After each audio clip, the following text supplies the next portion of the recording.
del mercado cambiario se demora. Entonces, estamos teniendo ese ruido puntualmente hoy, Eduardo. Martín Redrado. ¿Cómo le va? ¿Cómo va? ¿Bien? Bien, bien. ¿Usted? ¿Qué está pasando? El viernes, el ministro de Economía, junto al presidente del Banco Central, haciendo anuncios de ya estamos en la segunda etapa y hoy los mercados reaccionaron de la manera que reaccionaron. ¿Por qué? Eduardo, la política económica tiene que generar certidumbres, ¿eh? Tiene que darle previsibilidad a todos, ¿no? A quienes operan diariamente en el mercado cambiario, a los comerciantes, en términos de precios, darle previsibilidad. La conferencia de prensa no dio previsibilidad. La reunión de hoy a la que se acaba de referir Willy Laborda en este comunicado no dio precisiones. Hay algo importante que se está anunciando, que es limpiar, sanear el balance del Banco Central. Ahora, para esto, usted tiene que cambiar un instrumento por otro. Por el nuevo que va a dar, tiene que dar precisiones.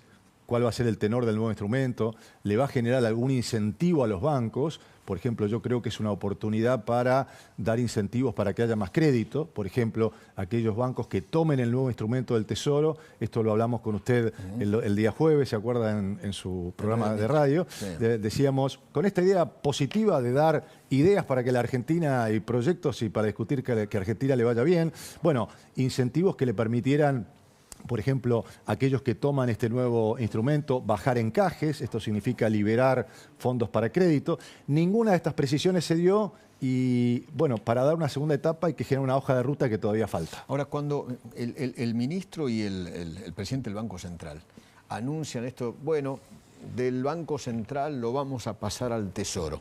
Es como pasar de un bolsillo a otro bolsillo del mismo pantalón.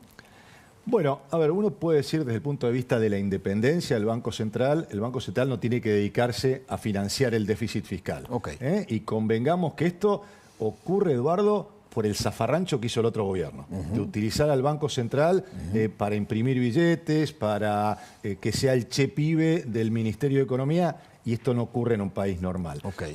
Entonces, eso es positivo. Pero de todas maneras, esto aumenta la deuda del Tesoro y esto significa que tiene que haber más superávit para poder pagar esa deuda. Con lo cual también hay que mostrar de dónde va a salir ese superávit, porque ahora el Tesoro se está haciendo cargo de una deuda que hasta ahora no tenía.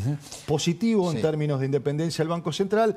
Como siempre hemos hablado con usted tiene que tener un programa integral en donde toque todas las mismas variables al mismo tiempo y dar un horizonte a todas las variables que maneja el equipo económico. Martín, algunos hoy hablaban de que esto en realidad, lo anunciado el viernes, es como si fuera un nuevo plan Bonex. ¿Usted lo ve de esa manera o es una burrada? No. Yo no veo en el equipo económico, menos aún en el presidente, nada que sea forzado. Okay. Lo que va a ocurrir es, presumo, digamos, entiendo por la historia que tiene cada uno, por cómo piensa cada uno, que esto va a ser voluntario. Pero para que sea voluntario, Eduardo, tiene que ser exitoso. Y para que sea exitoso hay que darle incentivos. Incentivos como los que acabamos de decir. Bueno, que el nuevo instrumento permita bajar encajes o que sea incluido dentro de los capitales mínimos de los bancos al valor técnico, es decir, al 100%, y eso lo que le va a permitir a los bancos es liberar capital para poder prestar más. En fin, esto es lo que falta definir y, por supuesto, lo de fondo, lo acaba de mencionar también Willy, hay que dar un camino de previsibilidad al cepo cambiario. Todos sabemos que tenemos que salir del cepo, ahora hay algunos que dicen no se puede, yo he planteado también con usted en la charla del jueves, bueno, un camino secuencial para salir del cepo. Esto es muy importante para el crecimiento de la economía. ¿Cuál sería ese camino según su saber y entender? Sí. ¿Cómo se saldría? ¿Cómo debería el gobierno? Si usted tuviera oportunidad de sentarse con el presidente y darle esta solución, ¿cuál es? La solución, y por supuesto creo que todos tenemos que aportar ideas o proyectos, digamos, y lo someto a discusión. La solución que nosotros proponemos con nuestro equipo en Fundación Capital es que todas las semanas, Eduardo, se vaya levantando cada una de las restricciones que hay en el mercado cambiario. ¿Sabe por qué es importante semana tras semana? Todas las semanas una. Todas las semanas una. Es muy importante esto en términos de la dinámica. Okay. La dinámica de la política económica, es decir, hacia dónde va. Estamos yendo y todas las semanas estamos dando un camino muy concreto.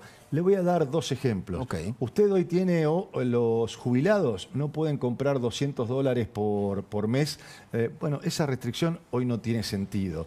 Si usted es una empresa y tiene que comprar más de 200 millones de pesos en el día, tiene que avisarle a la Comisión Nacional de Valores con 5 días de anticipación. Si usted compra un dólar en el banco, lo que se llama el dólar MEP, a través de bonos, tiene que esperar 2 días hasta que se lo liquiden con la variación del precio del bono. Le acabo de dar 3 restricciones que pueden, semana tras semana, tanto el Banco Central como la Comisión Nacional de Valores, ir levantando. ¿Y eso que usted dice no complicaría esto de la fuga? No, en absoluto. Obviamente uno va testeando cómo va reaccionando. Yo creo que al contrario, lo que va a generar es confianza en que se va hacia la unificación cambiaria y atraer más dólares. Lo que hoy necesita el equipo económico es, y que también está faltando... es lo que no está consiguiendo, dólares. Es lo que no está consiguiendo y por eso la incertidumbre que vemos en el día a día, y ninguna de estas medidas ha dado en el blanco para decir, bueno, esta medida va a traer más dólares.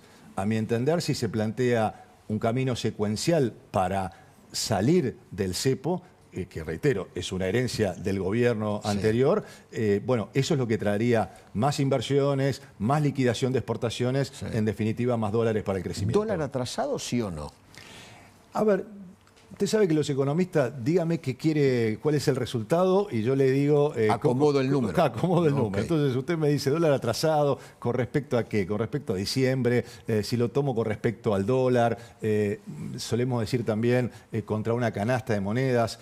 Lo que está claro es que para tener un valor real del dólar tenemos que ir sacando las restricciones. Entonces, en lugar de decir está atrasado o no, al que diga que está atrasado o no, yo lo que le digo es, bueno, propone cómo se sale del cepo. Pero, digamos, no digas el problema si es que está, sino planteemos soluciones y... ¿Usted saldría discutamos. hoy mismo del cepo o esta semana del cepo o esperaría un tiempo más como quiere esperar el gobierno? Yo empezaría hoy levantando estas restricciones. Empezaría este jueves, el directorio del Banco Central que se reúne, es empezar a levantar cualquiera de las restricciones que acabo de mencionar. Y la semana que viene la Comisión Nacional de Valores, y de esta manera bajar el nivel de ansiedad que hoy hay en el mercado cambiario. Claro, porque estos números de hoy es nivel de ansiedad, ¿o no? Es nivel de ansiedad y que el dólar se haya ido a 1000, el libre, ¿no? 1405. Sí, sin duda. Y lo que está mostrando es, bueno, de dónde van a venir los dólares en el corto plazo. Y eso tampoco lo está explicando, a mi juicio, muy importante, Eduardo, el jueves lo comentamos también, la ley de bases. Ahora, este es un punto de partida. El gobierno tiene que plantear cuál es la hoja de ruta hacia adelante, que a mi juicio tiene que ver con una revolución impositiva, simplificar impuestos, modernizar nuestro sistema impositivo. Por ejemplo, cómo traemos a gente que hoy está en la informalidad. Bueno, bajemos los impuestos al trabajo para los nuevos trabajadores. En fin, hay muchas ideas que podríamos discutir, pero veamos, la hoja de ruta de marcar a mi juicio, una modernización impositiva, una revolución exportadora, una política internacional que esté buscando nuevos mercados, negociando nuevos mercados para poder vender más, profundizando las relaciones con América del Sur, trabajando en cómo vendemos más gas el año que viene a Brasil. Bueno, en temas muy concretos que muestren cómo Argentina obtiene más dólares y más empleo. Algunos ven una presión para devaluar por parte del Fondo Monetario Internacional. ¿Usted cree en eso? Mire, presiones siempre hay, Eduardo. Y yo le digo, habiendo estado en la cocina mucho tiempo... En el Banco Central, como presidente del Banco Central. Las presiones están. Pero está claro, un presidente de Estados Unidos que dice, si no podés aguantar el calor, no entres a la cocina. Me pareció, con lo cual... hay que estar acostumbrado a las presiones. Lo que Argentina debe tener es un programa económico hecho en la Argentina, por argentinos, y de ahí ir y sentarse y decir, esta es la visión que tiene Argentina hacia adelante, estas son las reformas que pretendemos. Por supuesto puede haber algún margen, 10, 15% de negociación, pero ustedes tienen que apoyar, ya apoyaron el fondo apoyó muchas cosas. Uy, al gobierno anterior, digamos, le dieron... A veces da la sensación que fueron más benevolentes con el gobierno anterior que con este gobierno, que está haciendo mucho mejor los deberes con el Fondo Monetario Internacional que el gobierno anterior. Yo creo, Eduardo, que el tema no es hacer los deberes con el fondo. El tema es hacer lo que Argentina necesita. Claro. Argentina necesita tener equilibrio presupuestario excelente. Ahora, con el equilibrio presupuestario solo no vamos a volver a crecer. Argentina tiene que plantear un camino de reformas, de transformaciones que haga que nuestra economía pueda generar más empleo y más dólares de exportación. Y con eso, sentarse frente al fondo, obviamente tener el respaldo político, que está claro que se tiene. Hay un mandato que se dio el año pasado de la gente en las elecciones, y negociar muy firme en el contenido, quizás diplomático en la forma. ¿Hoy hay un plan económico o simplemente o solamente un plan financiero?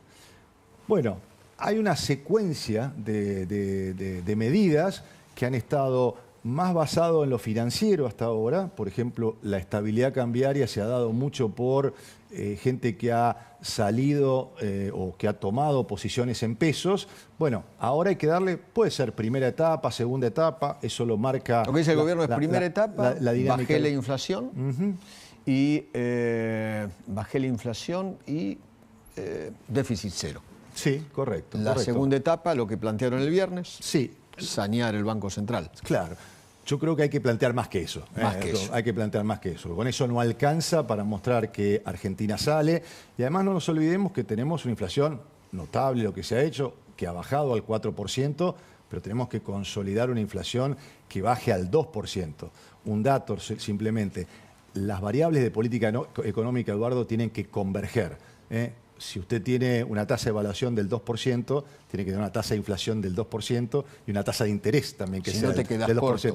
Si no, estamos con frazada corta, pero por supuesto, esto con una visión también más amplia de ir hacia lo productivo, hacia impuestos que sean más, que generen incentivos. Se habla mucho de innovación, del modelo Israel. Bueno, Argentina tiene que ir hacia un modelo productivo de innovación, de transformación digital, y para esto necesitamos un programa impositivo, leyes impositivas que incentiven este tipo de inversiones. El otro día le dieron un premio honoris causa en La Matanza, en la Universidad de La Matanza. Sí, la satisfacción de sobre todo una universidad pública, pero una universidad, usted sabe que usted como yo somos producto de la universidad pública. Totalmente. Pero la satisfacción que fueron solo 6 doctorados honoris causa, y está el rector, y también se lo dieron en economía a un premio Nobel, Edmund Phelps, y a un argentino destacado, Bernardo Klicksberg, y este amigo de ustedes es el tercero.